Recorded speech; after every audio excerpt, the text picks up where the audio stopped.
using a throwaway so I can get an impartial opinion since the two halves of our families are so completely split over this mess. I apologize for the length of this post. I, 20 years old female, am getting married in an official ceremony in a few months to my legal husband, 21 years old male of 2 years, and his mother has made planning the real wedding difficult since the day we got engaged.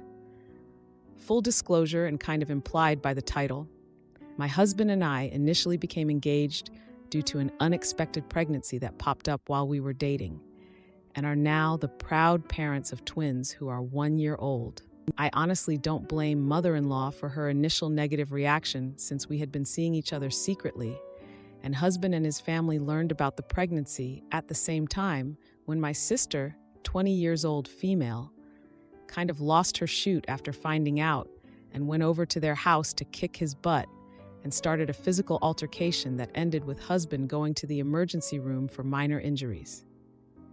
It was an entire mess, but after a lot of talking and arguments, I won't lie, husband was excited to be having kids despite the timing and circumstance. We got engaged immediately since he's fairly religious and wanted to avoid the social stigma around having children out of wedlock, especially since it was something that badly affected my family growing up due to rumors started about my parents, partly by his mother. Mother-in-law actually fought then with husband about the children belonging to him.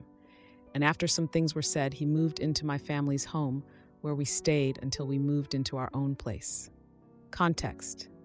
Mother-in-law has doubts because for many years my parents were in a lavender marriage situation together and were doing IVF while also mutually dating a third, and my father was separately seeing his own partner during this time. My brothers and I don't look much like our legal father at all, if I'm being honest, and in all likelihood, our biological father is my parents' third.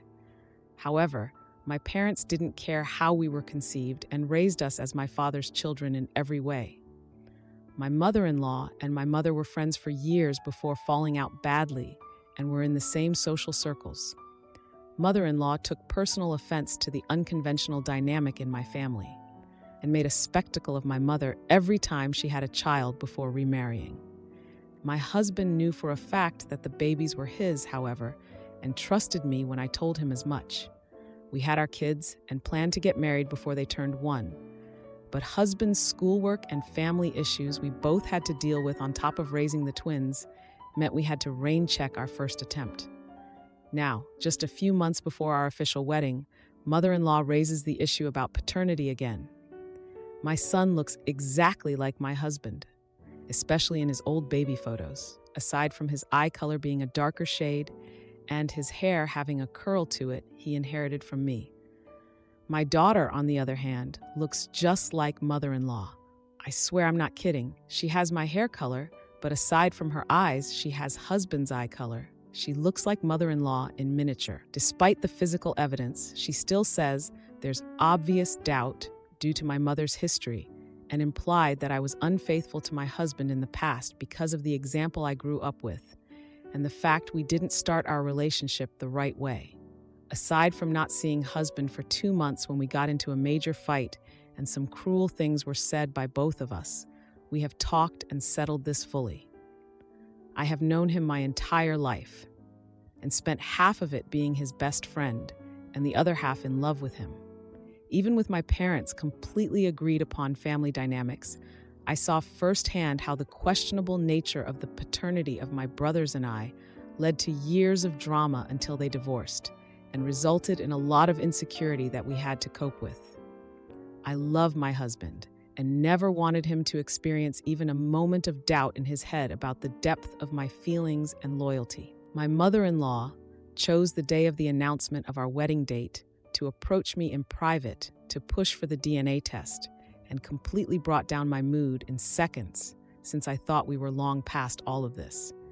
She spent so much time with the twins in the last few months before asking for the test, and now I have to worry about how she treated them when we weren't there and if she said anything bad in front of them. She kept using my daughter's appearance as an example of my indiscretions and insisted the only reason my son looks so much like husband is because my mother shares features with him, and that when they get older, their true father's features would come out, and her son would come to his senses. She said she wouldn't let her son be subjected to what occurred between my parents, and that she would fight for him, even if he's lost sight of reality, because I was just as loose as my mother, and wrapped him around my finger. She even had the gall to imply that if both of the twins had been girls, husband wouldn't be as inclined to believe he was the father and would have called for a separation. It was around that time that I lost it on her. Husband adores our daughter just as much as our son and has talked about wanting more kids in the future. She brought this up in my parents' house as well, since they hosted the gathering where we announced our wedding date, which made my blood boil, because she didn't have the decency to wait a while so she wouldn't disrespect me in the home I grew up in. I called her a miserable witch who couldn't stand the thought of other people being happy in their own relationships, and told her if she had that much doubt about the twins' paternity, then she wouldn't be around them anymore. There would be no DNA test, and if one was conducted without my permission, then I would pursue legal action and drag her name through the mud in return. She wouldn't be going to the wedding either, since she was so determined for it not to happen. Here I know I was in the wrong because I didn't talk to husband before disinviting her. More personal things were said, and the entire fight got loud enough for some people, all family thankfully, to overhear me all but kicking her out. Thankfully, she left without too much fuss, likely because of the scene it would have made. But afterwards, husband's older brother, 25 years old male, chimed in that I reacted too harshly and should just do the test to reassure their mother and move on. Their grandfather also agreed, saying it would settle the matter once and for all, and putting it off so far has just brought on the exact suspicion that I wanted to avoid in the first place.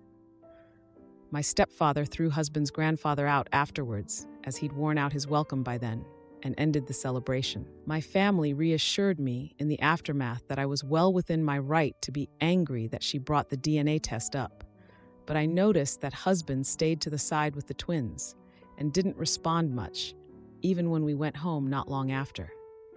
I think he might be upset with me for how I treated his mother, and is waiting for a good time to bring it up, since it's likely a fight might start.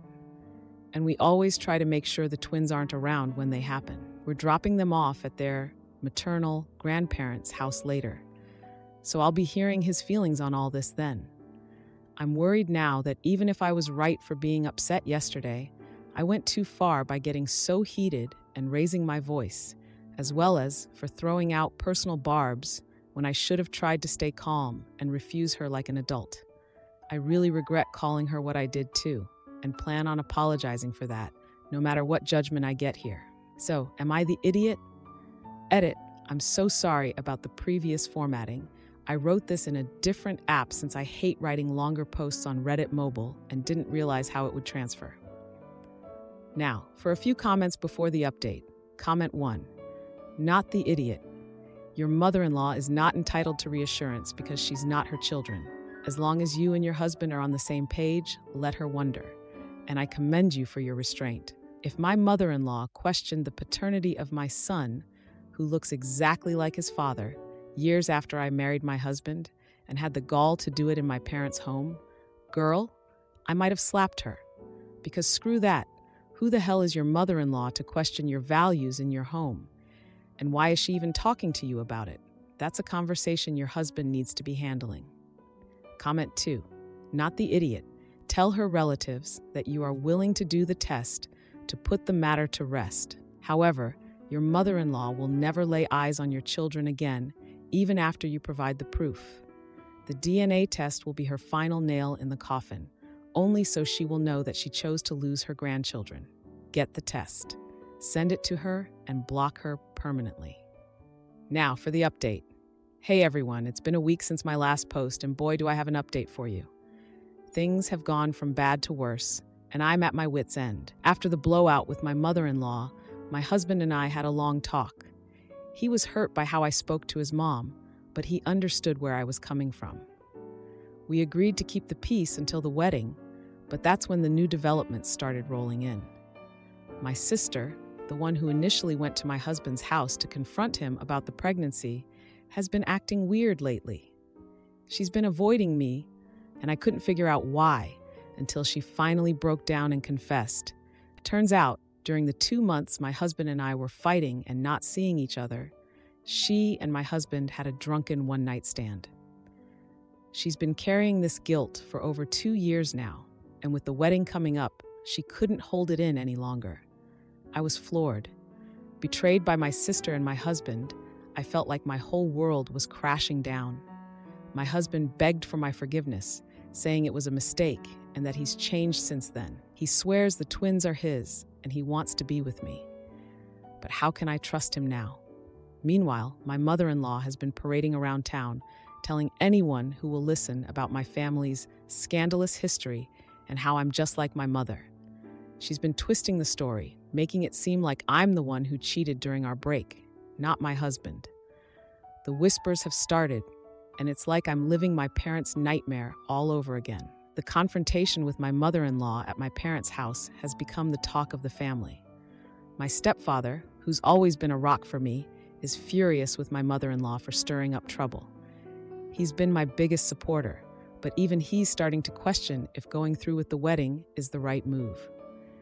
My husband's older brother, who initially thought I overreacted, has done a complete 180.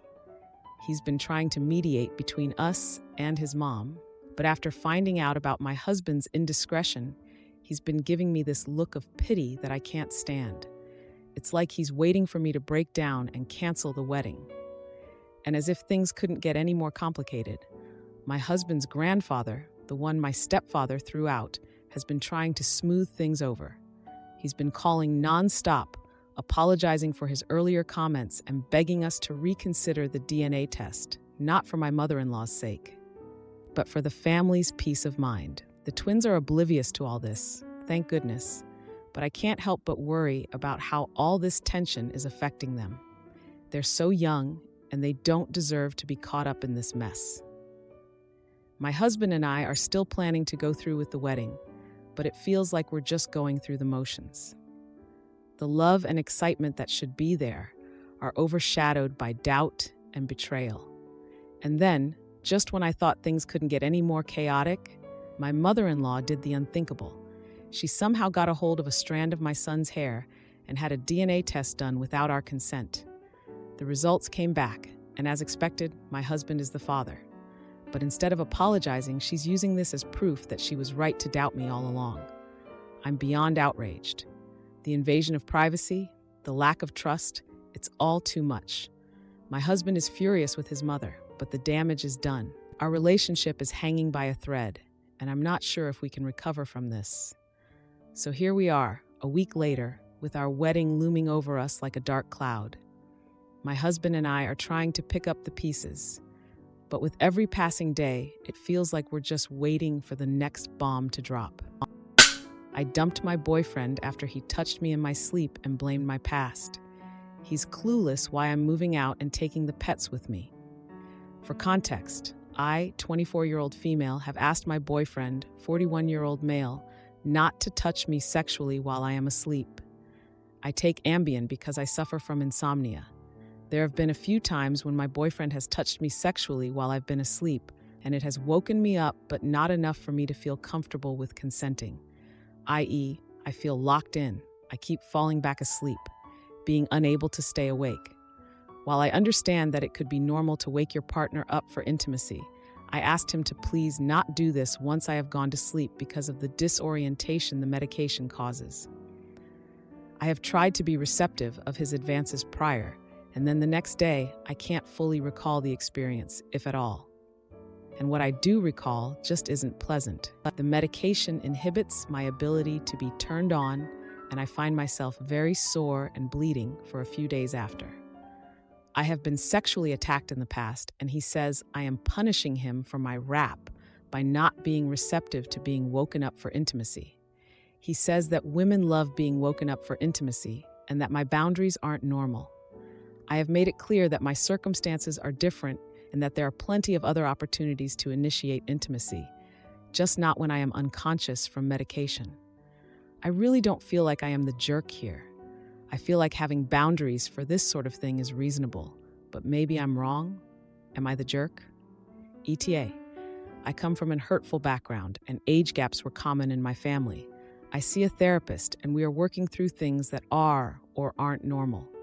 Some things take time to register due to spending 24 years of my life thinking they were normal. I don't depend on him financially, but I am also not in a position where I have the capability to leave right now. I am a full-time college student, and I pay for my half through grants, scholarships, and loans, which I still have a month or so before I receive for this semester. We met when I was 23. I wasn't underage when we started seeing each other. I understand the age gap is weird. It is something I have talked to my therapist about. They were made to seem normal my entire life. Update.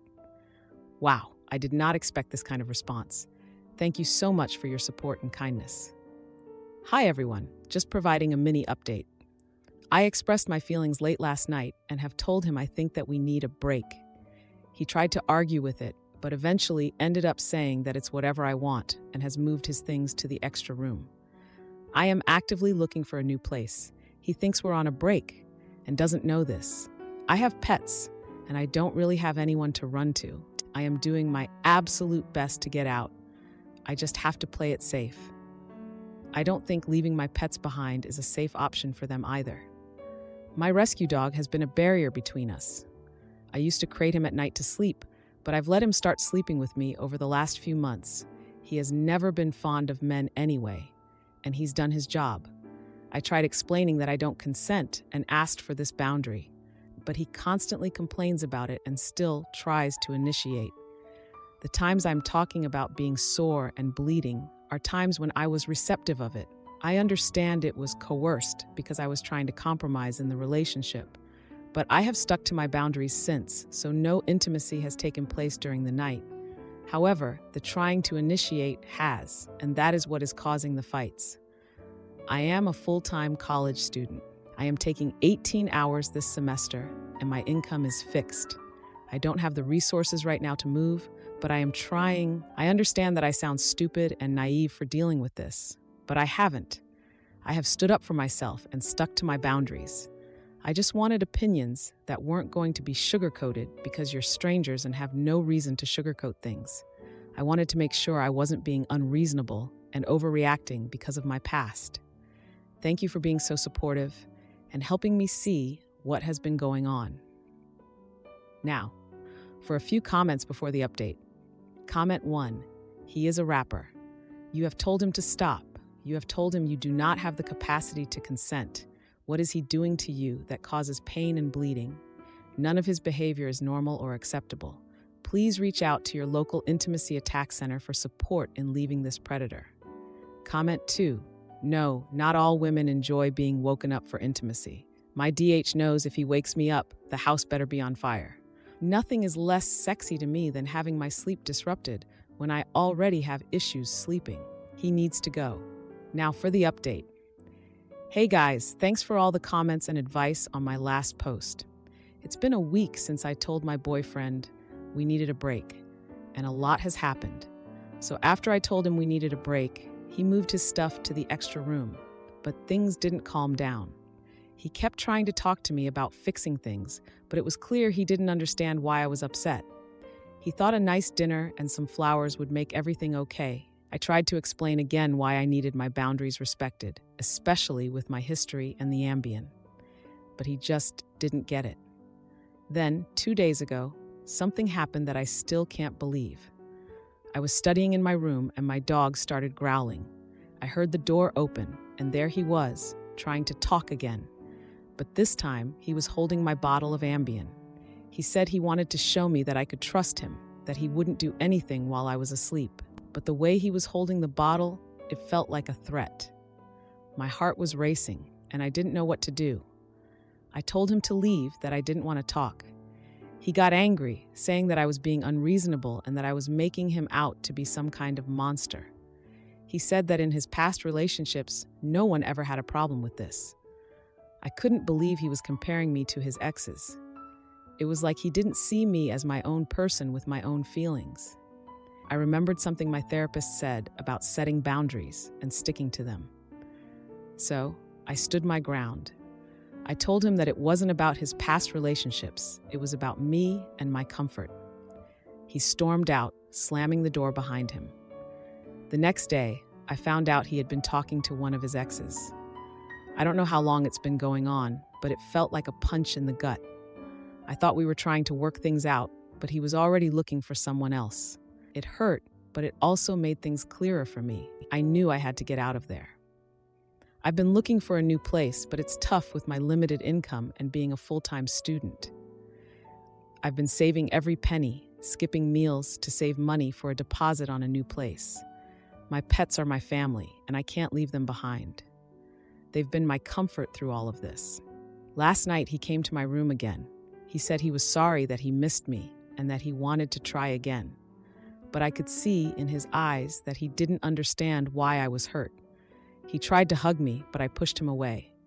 I told him that I couldn't do this anymore, that we were done for good. He got mad, saying that I was overreacting and that I was throwing away a good thing. But I knew I wasn't. I was standing up for myself. I've been talking to my therapist about everything, and she's been helping me see that I deserve better. It's been hard, but I'm getting through it. I've been focusing on my studies and my pets. They've been keeping me grounded. I've also been talking to a friend from class, and she's been helping me look for a new place. It's not easy, but I'm determined to get out and start fresh. I know some of you might think I should have left sooner, but it's not that simple. I had to make sure I had a plan and that my pets would be safe. But I'm getting there, and I'm hopeful for the future. My friend's fiancé cheats with our pal, so I skipped the wedding. But when the truth explodes, he's crushed and she just shrugs. Long-time lurker, but this is my first time actually posting here. But I have a bit of a conundrum on my hands. One of my friends, 26-year-old male from college, has recently started dating this woman, 23-year-old female, who is nothing short of demonic. Not literally, but you will see what I mean. Myself, 23-year-old male, as well as all of my other friends around the same age, male and female, all hate her with a burning passion. She is a pathological liar, cheater, and verbal, physical, emotional aggressor. I have witnessed this firsthand, targeting her exes and my friend, as well as a manipulative narcissist who suffers from the Dunning-Kruger effect. She is literally a caricature of a bad partner. I really don't like her, in case you can't tell, but I think the hate is justified. We warned him many times not to date her, and he refused to listen, but that's beside the point. Anyways, a few months ago, we were all hanging out and she kept grabbing my butt and crotch. I told her that this behavior was making me uncomfortable and was unacceptable. But she said it's fine because I'm a girl. Yes, she actually said this, word for word. I am gay, and I'm convinced that she has some sort of fetish for gay guys. She would constantly play Yowie on her TV when we were over, and she would make some creepy comments, which is weird because she is also quite hateful and patronizing, thinks gay men aren't real men, but also wants a gay best friend, likely to show off as an accessory. The worst came when she asked me and one of my gay friends to have intimacy in front of her, in my hot tub. We obviously said no, but were both weirded out. Some of the stuff she says legitimately scares me and is too NSFW for here. My other friends, straight, gay, men, women, have all had similar experiences, including unwanted touching. Due to all of this and much, much more I won't get into here, I have decided that I will not be interacting with her anymore. Anytime she is at events with my friend, her boyfriend, I have told them that I will not be there, which according to my friend is starting to piss her off. I do not care. My self-preservation is more important than her feelings in this case. Anyways, the main issue I have is they just got engaged after less than 6 months of abuse-filled dating, and she's already cheated on him twice with 2 different guys, and my friend is asking me to be the best man for their wedding. I really don't want to even go to the wedding, mainly because I don't want to even see her, let alone participate in her marriage to my friend. But a part of me is worried I would somehow be letting my friend down by not going being his best man. But I really can't stand to be around her. Another part of me says that by going and being a part of it, I am helping to enable her hurtful behavior towards my friend. I do not want to be a part of this wedding, and it breaks my heart to see my friend in this situation. Would I be the jerk if I turned down his offer and didn't go to the wedding? Now, for a few comments before the update. Comment 1. Have you and your friends or his family thought about an intervention? Collect evidence of all the horrible things she says. Maybe even plan a gathering where you and your friends set up hidden cameras to catch her groping anyone, etc. Present all of that to him. It's still early, so hopefully she hasn't isolated him completely. Unfortunately, if he doesn't leave her soon, he will end up alone and eventually be broken down. Comment 2. Not the idiot. And in fact, I think you would be doing your friend a greater service by turning him down and essentially manifesting real-world repercussions to his decision to marry this person. I actually find your decision honorable, and one that I am not sure I personally would have the fortitude to make myself. Good luck to you. Now for the update. A lot has happened since my last post, and I've got to get this off my chest. After I decided to cut ties with my friend's fiancé, things got even more intense. I thought I had seen the worst of her, but she took it to a whole new level. Remember how I mentioned she had cheated on my friend twice? Well, turns out it was more than that. She had been seeing another guy on the side for months, someone from our college days who knew all of us. This guy, let's call him Mark, was someone we all thought was a decent dude. He was the quiet type, always in the background, but apparently he and my friend's fiancé had a thing going on. The heartbreak hit when I found out because Mark was also a friend of mine. We had shared classes, worked on projects together, and I had trusted him. Finding out he was part of this mess was a punch in the gut. It was like betrayal on top of betrayal. My friend, the one getting married, was oblivious to all of this. He was head over heels for this woman, and it was painful to watch. The confrontation happened at a party that I wasn't even supposed to be at. I had been avoiding events where she would be, but a mutual friend begged me to come, saying it was important. I showed up, and there she was, all over my friend like nothing was wrong. But then Mark walked in, and the atmosphere shifted. They tried to act normal, but the tension was thick. You could cut it with a knife. It didn't take long for things to explode. One of the girls in our group, who had always been suspicious of the fiancé, had done some digging. She found messages, pictures, the works, and decided that the party was the perfect time to bring it all to light. She confronted the fiancé in front of everyone, and the room went silent. The fiancé tried to deny it, but the evidence was overwhelming. My friend was standing there, shocked and hurt. It was a jaw-dropping moment, and nobody knew what to say. The aftermath was messy. My friend was heartbroken. He had been planning a life with this woman, and in one night, it all came crashing down. He was angry too at her, at Mark, at all of us for not forcing him to see the truth sooner. It was a rough patch for our whole group. Some people felt guilty for not saying more. Others were angry that they had been dragged into the drama. As for the wedding, it was off. My friend couldn't go through with it, and honestly, I was relieved.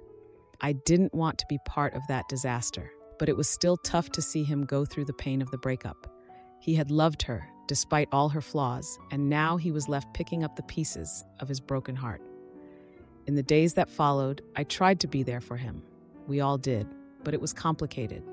He was embarrassed and kept pushing us away. He felt like he had been made a fool of, and in a way, he had been. But we didn't love him any less for it. We just wanted to help him move on. The fiancé, on the other hand, was unapologetic. She acted like she was the victim in all of this, like we had all conspired against her. She tried to reach out to me once, probably to try and manipulate the situation, but I wasn't having any of it. I had seen enough of her true colors, and Mark, well, he disappeared pretty quickly after the party. I guess he wasn't ready to face the music. It's a shame, really. He had been a friend, and he threw it all away for a fling with a woman who didn't care about anyone but herself. If you like this video, you'll probably like these too. Also, while you're here, please consider subscribing. It's your support that keeps this channel alive and allows me to make better and longer videos. Have a great day.